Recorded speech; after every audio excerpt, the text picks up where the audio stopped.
ఈ కార్యక్రమాన్ని దిగ్విజయంతో చేయడం కోసం మనం అందరం కలిసి నడుం బిగించి పనిచేద్దామని చెప్పి డ్వాక్రా సంఘాల మహిళలందరికీ మరొక్కసారి నా హృదయపూర్వకమైనటువంటి అభినందనలు తెలియజేస్తూ ముగిస్తా ఉన్నాను.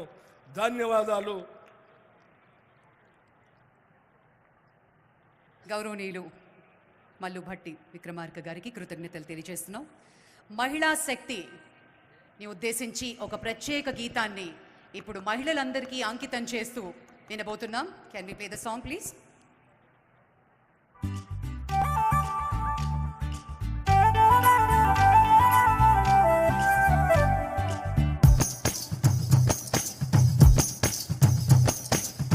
తల్లి తెలంగాణ మెచ్చిందో మన కాంగ్రెస్ పాలన, మా మహిళలకు వరాలు ఇచ్చిందో అమ్మ సోనియా దీవెన.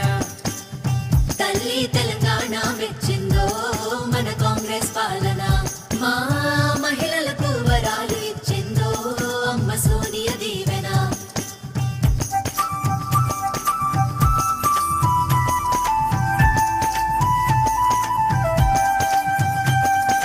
అవ్వల నవ్వులు వెలిగిపోయినవి, అమ్మల మనసులు మురిసిపోయినవి, గ్యారంటీలే అమలవుతుండగా ఆడపడుచులకు అండగా ఉన్నది, ఆడపడుచులకు అండగా ఉన్నది. ఆదిశక్తికి మరో రూపమమ్మో నా ఆడబిడ్డలు, అన్ని రంగాల ముందుండాలమ్మో మా మహారాణులు.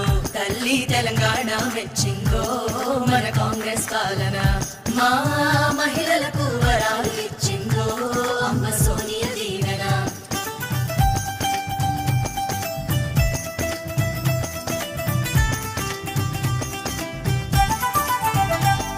అరే బస్సు ప్రయాణమే ఉచితం చేసెను, మహాలక్ష్మిలై స్వేచ్ఛగా తిరిగెను. ఒక మహిళ అభివృద్ధి చెందితే కుటుంబం అభివృద్ధి చెందినట్లే. కుటుంబాలు అభివృద్ధి చెందితే సమాజం అభివృద్ధి చెందుతుంది. ఈ విషయాన్ని తెలిసిన వ్యక్తి మన ప్రియతమ ముఖ్యమంత్రి శ్రీ రేవంత్ రెడ్డి గారు. అందుకే మహిళల ఆర్థిక సామాజిక అభ్యున్నతికి దోహదపడే అభ్యంశాలు 5 గ్యారంటీలలో వడిగా 3 నెలల్లో అమలు చేశారు. మరి గడియారంలో సెకండ్ ముళ్ళు సైతం ఆశ్చర్యపోయే విధంగా 24 గంటల్లో ప్రతి క్షణం అనుక్షణం అవిశ్రాంతంగా తెలంగాణ ప్రజల అభివృద్ధి, మహిళల పురోగతికి కృషి చేస్తున్నారు మాన్యులు గౌరవనీయులు శ్రీ రేవంత్ రెడ్డి గారి సందేశం మనందరి చప్పట్ల మధ్య.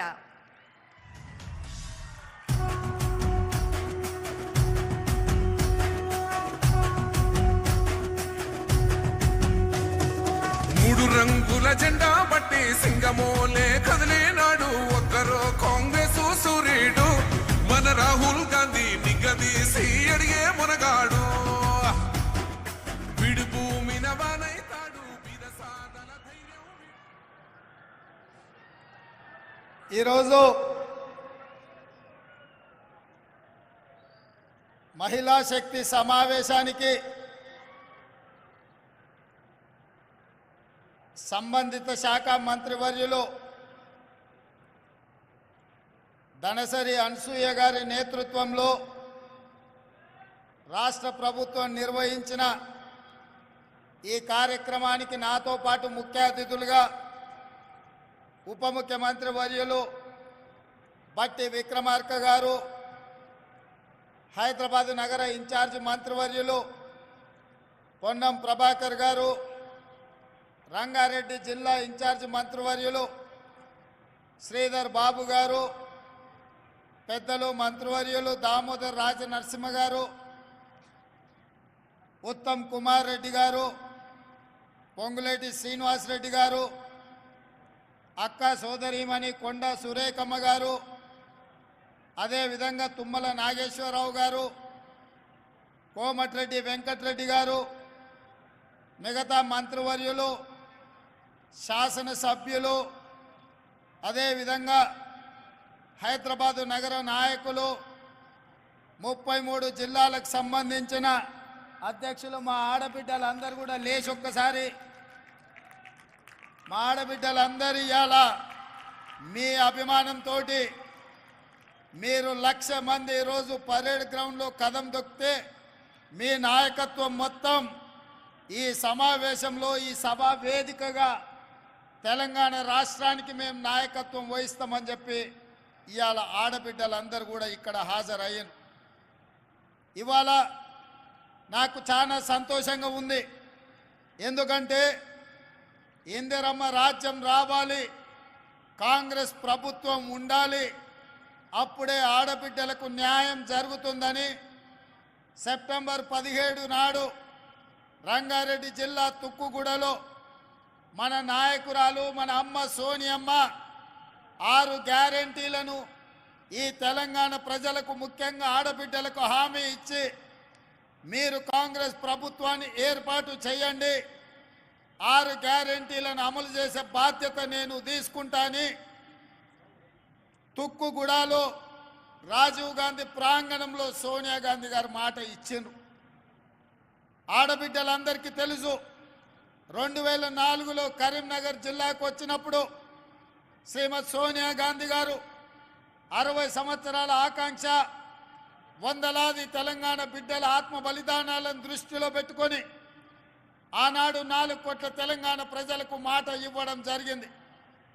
మీరేం ఆలోచన చేస్తున్నారో మీ ఆత్మాభిమానం కోరుకుంటున్న తెలంగాణ రాష్ట్రాన్ని ఇచ్చే బాధ్యత కాంగ్రెస్ పార్టీ తీసుకుంటుంది అని ఆనాడు శ్రీమతి సోనియా గాంధీ గారు తెలంగాణ ప్రజలకు మాట ఇవ్వడం జరిగింది.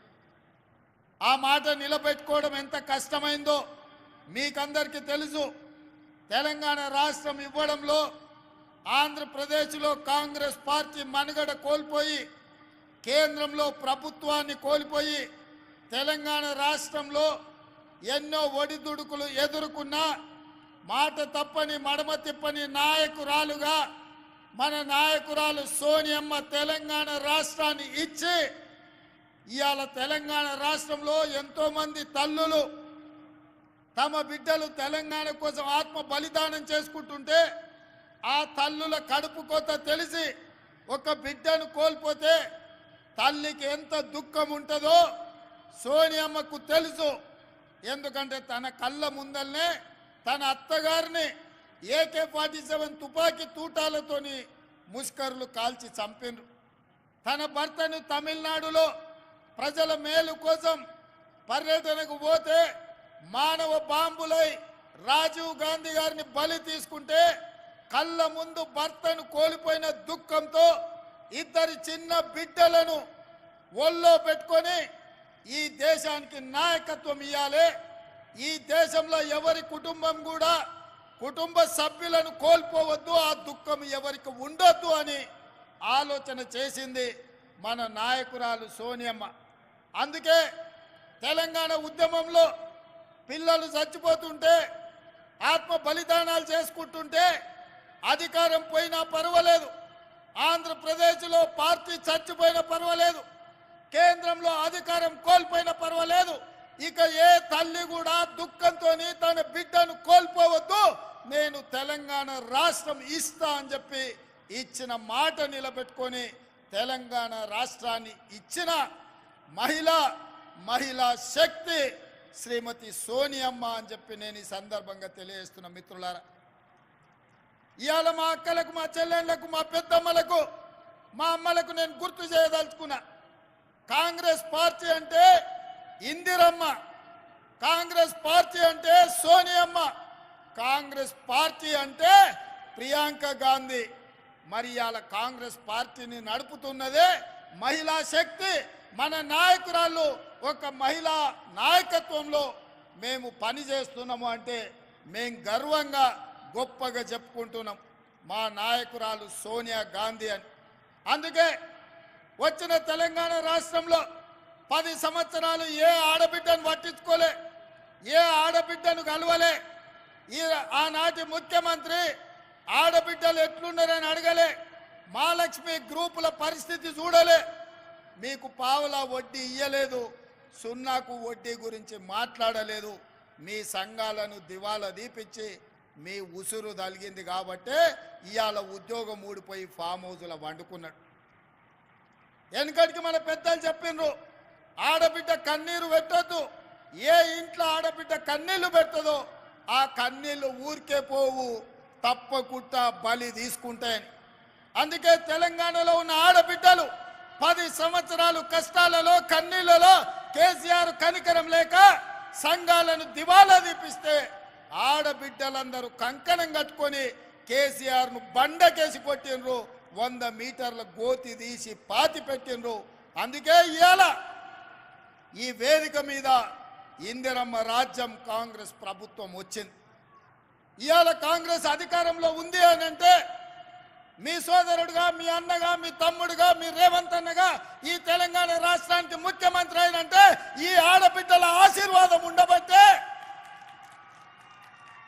మీరు నమ్మి విశ్వాసంతో ఓటేసిండ్రు కాబట్టి ఇవాళ కాంగ్రెస్ పార్టీ అధికారంలోకి వచ్చింది.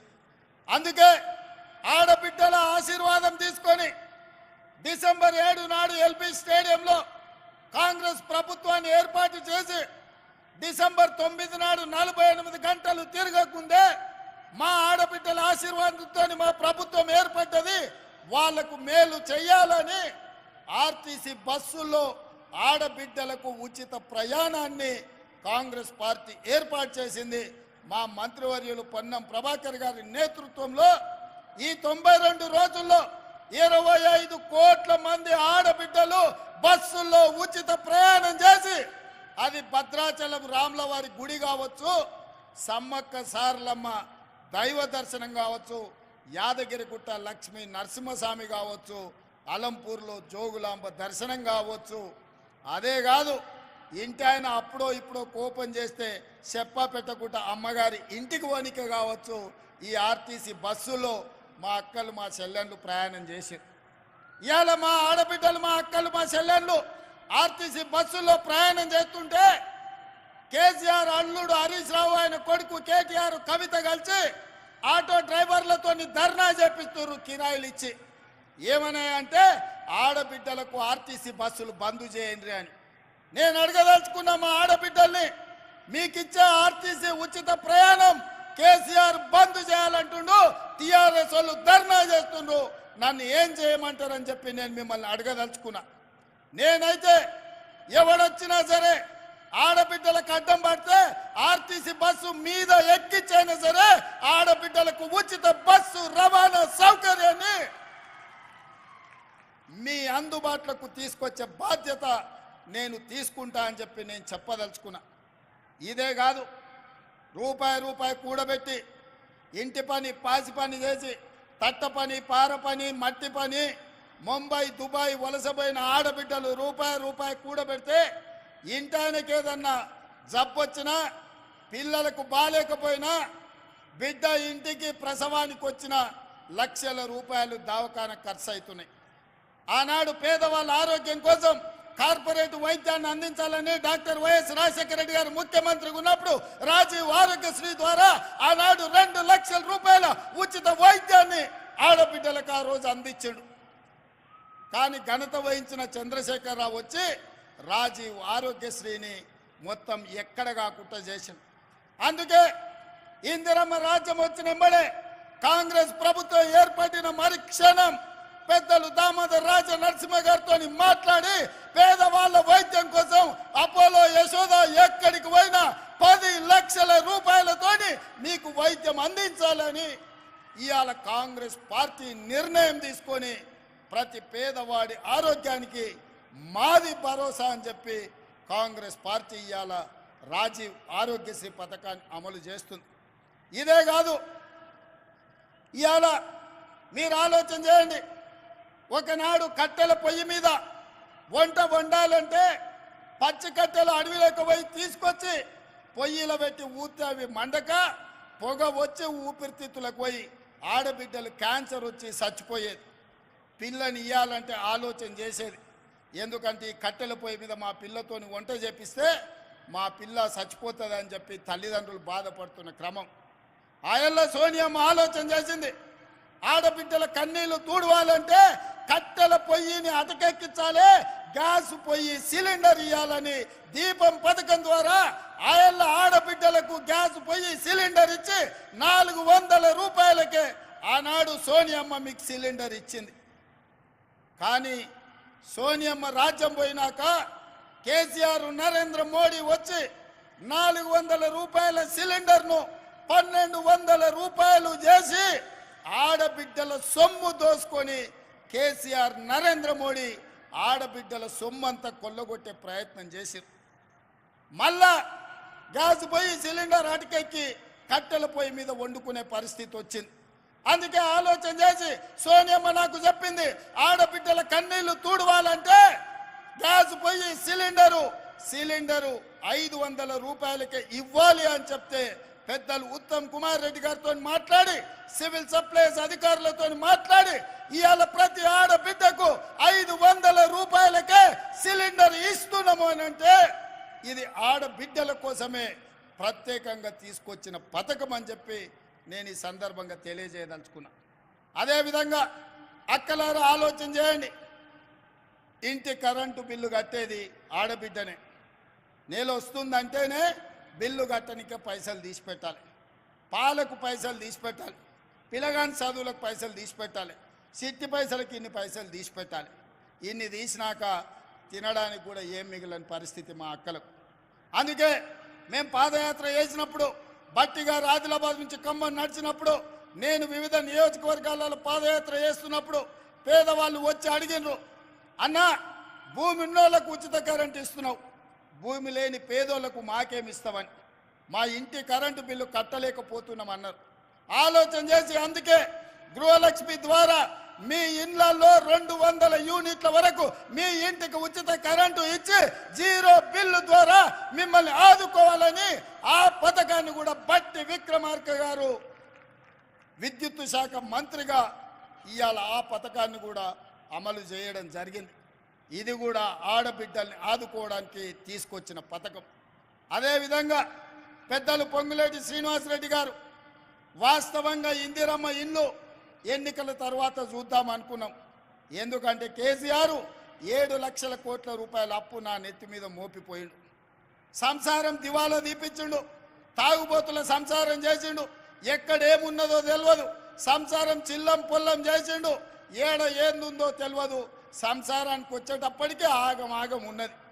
ఇప్పట్లో ఏమి చేయలేననుకున్నా, కానీ అన్ని చక్కదిద్ది చిక్కుముళ్ళిప్పి ఒకటి తర్వాత ఒకటి పరిష్కరించుకుంటూ మీకు ఆర్టీసీ బస్సు ఉచితంగా ప్రయాణం, రాజీవ్ ఆరోగ్యశ్రీ 500 రూపాయలకే సిలిండర్, 200 యూనిట్ల ఉచిత విద్యుత్ ఇవ్వడమే కాకుండా మిత్రుడు పొంగులేటి శ్రీనివాసరెడ్డి గారు పట్టుబట్టి ఎన్నికల కంటే ముందే పేదవాళ్లకు ఇందిరమ్మ ఇల్లు ఇవ్వాలి, నేనే కార్యక్రమాన్ని పెడతా అని చెప్పి భద్రాచలంలో రామచంద్రుడు ఆశీర్వాదంతో మనం మన్ననే ఇవాళ ఇందిరమ్మ ఇల్లు ప్రతి పేదవాడికి ఇందిరమ్మ ఇల్లు ఇవ్వడం ద్వారా 5 లక్షల రూపాయలు ఇచ్చి మీరు ఇల్లు కట్టుకునేటట్టు, మీరు ఆత్మ గౌరవంతో బ్రతికేటట్టు, మీ కుటుంబ గౌరవాన్ని మీరు నిలబెట్టుకునేటట్టు ఇవాళ 4.5 లక్షల ఇల్లు 22,500 కోట్లతోటి ఇవాళ ఒక గొప్ప కార్యక్రమాన్ని తీసుకొని పేదవాళ్లకు ఇండ్లు ఇవ్వాలన్న పథకం తీసుకున్నాం.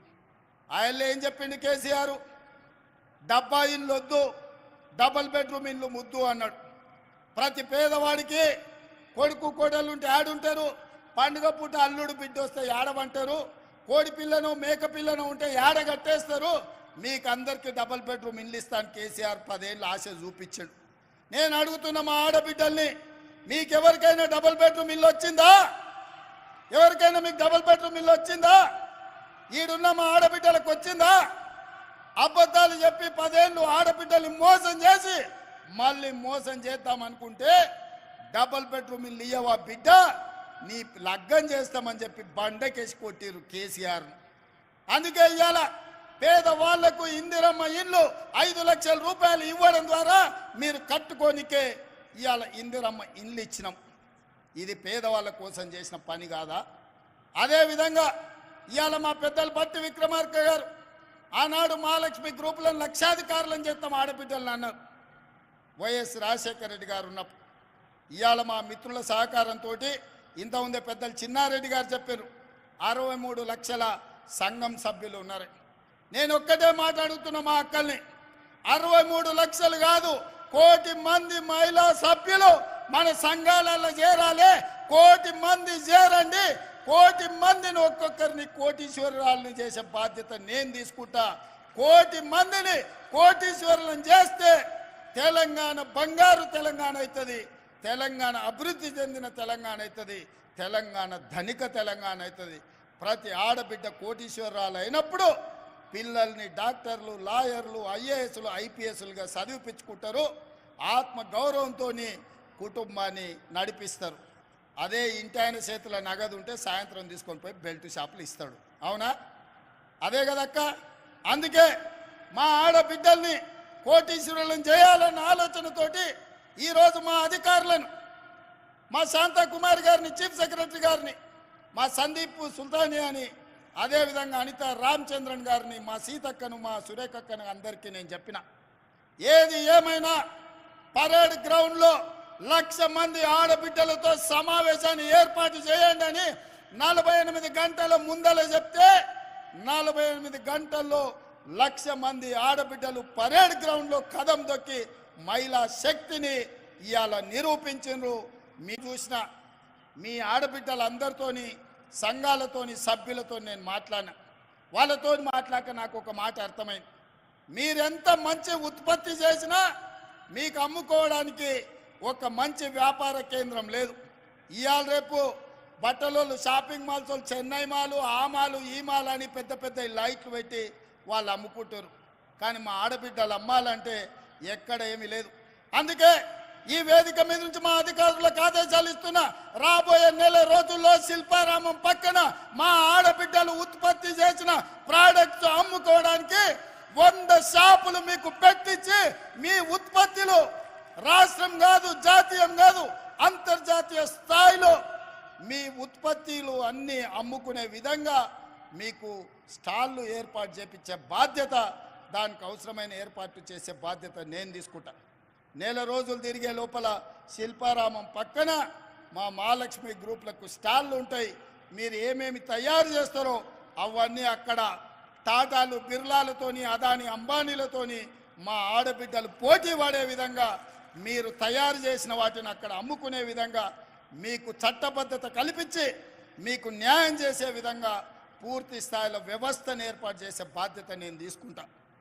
ఇవాళ నేను మీకు మాట ఇవ్వదలుచుకున్నా, 1,00,000 మందిని 5 ఏళ్ళు తిరిగే లోపల 1,00,000 మంది ఆడబిడ్డల్ని కోటీశ్వరులను చేసే బాధ్యత కాంగ్రెస్ పార్టీ ఇందిరమ్మ రాజ్యం తీసుకుంటుంది. మరి ఇవాళ కేసీఆర్, కేటీఆర్, హరీష్ రావు, కవితమ్మ అంటారు రేవంత్ రెడ్డిని ఓడగొట్టాలి, కాంగ్రెస్ను పడగొట్టాలి. నేను అడగదలుచుకున్న మా అక్కల్ని, ఏం పాపం చేసినాక నేను ఎవరిదాన్ని ఆస్తి గుంజుకున్నానా? ఎవరన్నా తల్లలు ఏమన్నా పెట్టుకుంటే నేను గుజ్జుక తిన్నానా? పోని వాళ్ళ ఏమన్నా ఫామ్ హౌస్ నేనేమన్నా గుట్ట భూమి అడిగినా? లేకపోతే వాళ్ళు దోసుకున్న సొమ్ములు ఏమన్నా వాటా అడిగినా? ఆయనకున్న జన్వాడలు ఉన్న ఫామ్ హౌస్లు ఏమన్నా 2 రూమ్లు ఏమని అడిగినా? నేనేం చేసినా? ఆడబిడ్డల్ని బలోపేతం చేద్దామని చూసిన. ఆర్టీసీ బస్సులో ఉచిత ప్రయాణం ఇచ్చిన, ఆరోగ్యశ్రీలో 10 లక్షలు ఇచ్చిన, సిలిండర్ 500కి ఇచ్చిన, 200 యూనిట్లు ఉచితంగా కరెంట్ ఇచ్చిన, ఇల్లు కట్టుకోనికే ఇందిరమ్మ 5 లక్షల రూపాయలు ఇచ్చిన. ఇవాళ 1,00,000 మంది ఆడబిడ్డల్ని ఇడికి పిలిచి కోటీశ్వరులను చేస్తాం, మీరు 63 లక్షల సభ్యులు సంఘాలలో 1,00,000 మంది కానీ 1,00,000 మందిని కోటీశ్వరులను చేస్తా అని నేను చెప్పిన. ఇదేమన్నా తప్ప? ఇదేమన్నా మోసమా? ఇదెవరికన్నా అన్యాయమా? కేసీఆర్ ఉన్నంతకాలం ఆయన బిడ్డ తప్ప ఎవరినన్ను చూసిండా? బతుకమ్మ ఆడితే ఆమెనే ఆడాలి, ఎంపీ కావాలంటే ఆమెనే కావాలి, ఎమ్మెల్సీ కావాలంటే ఆమెనే కావాలి. ఇక ఏది ఉన్నా ఆయన బిడ్డ తప్ప ఇంకోరు బిడ్డల దిక్కు చూసిండా? ఆయన బిడ్డ ఆయనకి ఎంత ముద్దో, మా అక్కల చెల్లెళ్ళు మాకంత ముద్దు కాదా? మా అక్కల చెల్లెళ్ళు బాగుండాలని మేము కోరుకుంటే తప్ప? మీ సోదరుడుగా వ్యవసాయ కుటుంబం నుంచి వచ్చిన నేను నల్లమల్ల అడవులో నుంచి, అచ్చంపేట నుంచి హైదరాబాద్ వరకు వచ్చి ఇవాళ ఒక వ్యవసాయం చేసుకునే పిల్లగానే ఆ కుటుంబం నుంచి వచ్చినోని నేను ఈ రాష్ట్ర ముఖ్యమంత్రి అయితే చూసి ఓర్వలేకపోతున్నాను. వాళ్ళ కడుపులో ఒకటే బుగులు అవుతుంది, అరెక్కి వ్యవసాయం చేసుకునే వాళ్ళ పిల్లగాడు వచ్చి ముఖ్యమంత్రి అవుతాడని. దొరలే కూర్చోవాలి నా కుర్చీలా, వ్యవసాయదారులు కూర్చోవద్దా అని నేను అడుగుతున్నా. ఎందుకు? ఇవాళ ప్రజలు మాకు తీర్పు ఇచ్చారు, మాకు ఓట్లు వేసారు. 93 లక్షల మంది మమ్మల్ని ఆశీర్వదించి ఆ కుర్చీలో కూర్చోబెట్టారు. ఏమన్నా అయ్య పేరు చెప్పి కూర్చున్నానా? విరాసతులు ఎవడన్నా పుణ్యానికి ఇచ్చిండా? లేకపోతే ఎవరి ఇంట్లో నన్ను ఉంటే రాత్రి కూడా దొంగతనం చేసిన మా అక్క? బాజాబ్తా ప్రజల దగ్గరికి వెళ్ళినాం, ప్రజలకు చెప్పినాం, ఇందిరమ్మ రాజ్యం తెస్తామన్నాం, కాంగ్రెస్ అధికారంలోకి వస్తుందన్నాం, 6 గ్యారంటీలు అమలు చేస్తామన్నాం. ఆ మాట తెలంగాణ ఇచ్చిన సోనియమ్మతోని మీకు చెప్పించినాం. సోనియమ్మ మీద నమ్మకంతోని, కాంగ్రెస్ మీద భరోసాతోని ఇవాళ ఈ ప్రభుత్వాన్ని ఏర్పాటు చేసిండ్రు. మీరందరూ మీరు వేసిన ప్రభుత్వాన్ని, మీరు గెలిపించిన కాంగ్రెస్ను ఇవాళ పడగొడతామని చెప్పి ఫామ్ హౌస్లో చిందులు వేస్తున్నారు. నేను అడుగుతున్న అక్కలారా, చూసుకుంటూ ఊరుకుందామా, లేకపోతే సలాకి ఎర్ర గాల్చి పిర్రల మీద వాతలు పెడదామా? మీరు ఒక్కసారి చెప్పండి. నేనైతే ఒక మాట చెప్పదలుచుకున్నా, ఎవడైతే ఈ ప్రభుత్వాన్ని పడగొడతానో, ఈ ప్రభుత్వానికి ఏదన్నా నష్టం చేకూరుస్తా అంటే ఊర్లలోకి వస్తే పొరకాటలు తిరిగేసి కొట్టూరు రక్క ఎవడొచ్చినా సరే ఇంటి ముందరికి వస్తే, ఓటు అడగనికి వస్తే చేయి జాపమని రొట్టెలు చేసేటప్పుడు వస్తే సలాకి ఎర్ర గాల్చి చేతుల మీద వాతలు పెట్టురు. అప్పుడు కానీ సన్నాసులకు బుద్ధి రాదు. మీరు గెలిపించిన ప్రభుత్వం మీ అభిమానంతో అధికారంలో ఉన్న కాంగ్రెస్ పార్టీని ఇవాళ పడగొట్టాలని కేసీఆర్ నరేంద్ర మోడీ ఇవాళ కుట్ర చేస్తూ, నరేంద్ర మోడీ 10 ఏళ్ళ నుంచి మనం చూడలేదా? నరేంద్ర మోడీ కదా ప్రధానమంత్రి. మనం పండించిన ఒడ్లు కొన్నాడా, కందులు కొన్నాడా, పసుపు కొన్నాడా, సోయాబీన్ కొన్నాడా, పత్తి కొన్నాడా, మిర్చి కొన్నాడా, మొక్కజొన్నలు కొన్నాడా? ఏం కొన్నాడు మనం పండించిన పంట నరేంద్ర మోడీ? ఏం కొనకపోను రైతు వ్యతిరేక నల్ల చట్టాలు తెలిసి అదాని అంబానీలకు అమెజాన్లకు దేశాన్ని 70 కోట్ల రైతులను తాకట్టు పెడుతుంటే లక్షలాది మంది రైతులు ఢిల్లీలో ధర్నా చేస్తే తుపాకీ తూటాలతో కాల్చి చంపినాడు నరేంద్ర మోడీ. ఇవాళ మన ప్రభుత్వాన్ని వడగొడతా అంటుండు, మన రైతులను ఆదుకున్నాడా? ఒక్కసారి ఆలోచన చేయండి. ఇవాళ సందెట్ల సడేమియలాక బీజేపీ ఒకటి బయలుదేరాడు, మాకోసారి ఇయ్యండి. ఏందా మీకోసారి ఇయ్యనికే? 10 ఏళ్ళు మీ నరేంద్ర మోడీ ప్రధానమంత్రి కాదా? 10 ఏళ్ళు ఏం పొడిచిండ్రు మీరు? రైతు ఆదాయం 2 చేస్తా అన్నారు, ఉన్న దివాలా తీపించిన ఇవాళ రైతులు చచ్చిపోతున్నారు. పేద ప్రతి వాడికి 2022 వరకు అందరికి ఇండ్లు ఇస్తున్నారు. ఇవాళ ఇండ్లు లేక గుడిసెలలో బతుకుతున్నారు. ఇవాళ ప్రతి పేదవాడి ఖాతాల స్విస్ బ్యాంకులో ఉన్న లక్షల కోట్ల రూపాయలు తెచ్చి 15 లక్షల రూపాయలు ప్రతి పేదవాడి ఖాతా వేస్తా అన్నాడు. Silly governor వేసిండా? ఏ మాట చెప్పి ఏ మాట నిలబెట్టుకున్నాడు నరేంద్ర మోడీ? సంవత్సరానికి 2 కోట్ల ఉద్యోగాలు ఇస్తా అన్నాడు. 10 ఏళ్ళు అయింది, 20 కోట్ల ఉద్యోగాలు ఇవ్వాలి. ఒకవేళ 20 కోట్ల ఉద్యోగాలు నరేంద్ర మోడీ ఇస్తే నా తెలంగాణకు 70 లక్షల ఉద్యోగాలు వస్తాయి. 30 లక్షల మంది నిరుద్యోగ యువకులు నమోదు చేయించుకొని రోడ్ల మీద తిరుగుతున్నారు. ఒక్కనికన్నా ఉద్యోగం ఇచ్చిండా నరేంద్ర మోడీ? ఇవాళ అమిత్ షా వచ్చిండంట. ఏం చేస్తావా తెలంగాణను? దోపిడీ చేస్తావా? తెలంగాణలో నీకు ఓట్లు వేయాలన్నా ఏంటి చేయాలి? పార్లమెంట్లో మీ నరేంద్ర మోడీ తలుపులు మూసి తెలంగాణ ఇచ్చింది సోనియమ్మ అన్నాడు. అవును, బరాబర్ తెలంగాణ రాష్ట్రాన్ని ఇవ్వాలని సోనియమ్మ కంకణం కట్టుకొని పార్లమెంట్లో తలుపులు మూసి లైవ్లు బంద్ చేసి తెలంగాణ రాష్ట్రం ఇచ్చింది సోనియమ్మ. తెలంగాణ రాష్ట్ర ఏర్పాటుని అవహేళించిన నరేంద్ర మోడీ తెలంగాణలో ఓట్లు ఎట్లా అడుగుతావని నేను అడుగుతున్నా. తెలంగాణ ప్రజల్ని అవమానించిన తెలంగాణ ప్రజలు ఓట్లేస్తారా? ఇవాళ వీళ్ళిద్దరు కలిసి చీకట్లో ఒప్పందం చేసుకొని వాడు 9 వీడో 4 ఎంపీ అభ్యర్థులను ప్రకటించారు. వాడు ప్రకటించిన దగ్గర వీడు ప్రకటించాడు, వీడు ప్రకటించిన దగ్గర వాడు ప్రకటించాడు. ఎందుకంటే ఎవరికి వాడు విడివిడిగా ప్రచారం చేసుకోవాలి, కాంగ్రెస్ పార్టీని దెబ్బతీయాలి. ఎంతసేపు చీకటి ఒప్పందాలే కేసీఆర్. పొద్దుటి పూట బయటకు వచ్చేది లేదు, ప్రజల్ని కలిసేది లేదు. ఇంకా కూడా సిగ్గు రాలే, మారలే, ఇంకా అట్లనే దొంగ బుద్ధే, వంకర బుద్ధే. ఎంతసేపు ఉన్న చీకటే వారాలే. అందుకే అక్కలారా, ఇవాళ 1,00,000 మందిని చూసిన నాకు నమ్మకం వచ్చింది. రాబోయే కొద్ది రోజుల్లో 10 లక్షల మందితోని మా ఆడబిడ్డలతో కవాతు చేపించి ఈ తెలంగాణ రాష్ట్రంలో ఉన్న 1 కోటి మంది ఆడబిడ్డలు కాంగ్రెస్ పార్టీతో ఉన్నారు. ఈ కాంగ్రెస్ పార్టీని, ప్రభుత్వాన్ని కంచేసి కాపాడతారు. కరెంటు వైర్ల లాగా అడ్డంగా నిలబడతారు. ఇవాళ కాంగ్రెస్ వైపు ఎవడైనా కన్నెత్తి చూస్తే గుడ్లు వీకి గోటీలు ఆడుకుంటారు మా అక్కలు, మా చెల్లెళ్ళని నేను చెప్పదలుచుకున్నా. రాబోయే రోజుల్లో ఇవాళ 1,00,000 మంది పరేడ్ గ్రౌండ్లో కవాతు తొక్కిండ్రు. రాబోయే రోజుల్లో 10 లక్షల ఆడబిడ్డలతోని మా సైన్యం మీరే, మా బలగం మీరే, మా బంధువులు మీరే. రేపు ఏ కష్టం వచ్చినా మాకు అండగా నిలబడేది మీరే. మిమ్మల్ని కోటీశ్వరులను చేసే బాధ్యత మాది, నాది. మా బట్టన్నది, మా ఉత్తమన్నది, మా సురేఖక్కది, మా సీతక్కది. వేదిక మీద ఉన్న గడ్డం ప్రసాద్ గారు స్పీకర్ గారిది. ఎందుకంటే ఆయన్నే అనుమతి ఇవ్వాలి ఎవరికి ఏది ఇచ్చినా. మైకు మాట్లాడాలన్నా, మీకు నిధులు విడుదల చేయాలన్నా గడ్డం ప్రసాద్ కుమార్ గారే చేయాలి. అందుకే ఇవాళ మిమ్మల్ని అందరిని ఒకటే మాట చెప్పదలుచుకున్నా, మిమ్మల్ని కోటీశ్వరులను చేసే వరకు విశ్రాంతి తీసుకునేదే లేదు. రాబోయే పార్లమెంట్ ఎన్నికల్లో 17లో 14 సీట్లు గెలిపించండి. 1 కోటి మందిని కోటీశ్వరులను చేసే బాధ్యత కాంగ్రెస్ పార్టీ తీసుకుంటుందని తెలియజేస్తూ మీ అందరి దగ్గర సెలవు తీసుకుంటున్నా. మీరందరు సిద్ధమేనా? సిద్ధమేనా? మా అక్కలందరూ చేయి పైకెత్తి చెప్పాలి. సిద్ధమేనా? సిద్ధమన్న వాళ్ళందరూ చేయి పైకెత్తండి. జై కాంగ్రెస్, జై జై కాంగ్రెస్. హస్తం గుర్తుకే. అక్క ఫామ్ హౌస్ లో వండుకున్న కేసీఆర్, ఢిల్లీలో ఉన్న మోడీ గుండెలు ఎదరాలి. సరేనా? గట్టిగా మహిళా శక్తి అంటే ఏందో వాళ్ళకి తెలవాలి. జై కాంగ్రెస్, జై జై కాంగ్రెస్. హస్తం గుర్తుకే, హస్తం గుర్తుకే. అందరూ జాగ్రత్తగా పోండి. 2 గంటల నుంచి మీరు ఉన్నారు నాకు తెలుసు. నిదానంగా జాగ్రత్తగా పోండి. అధికారులకు కూడా నేను ఆదేశాలు ఇస్తున్నా. ఆడబిడ్డల్ని జాగ్రత్తగా వాళ్ళ ఇంటికి చేర్చండి. ఇంటికాడ పిల్లలు ఎదురు చూస్తారు. మా అక్కలు ఇవ్వాలి ఈటీవీ మా టీవీ సీరియల్ పోయిందని తిట్టుకుంటున్నట్టు.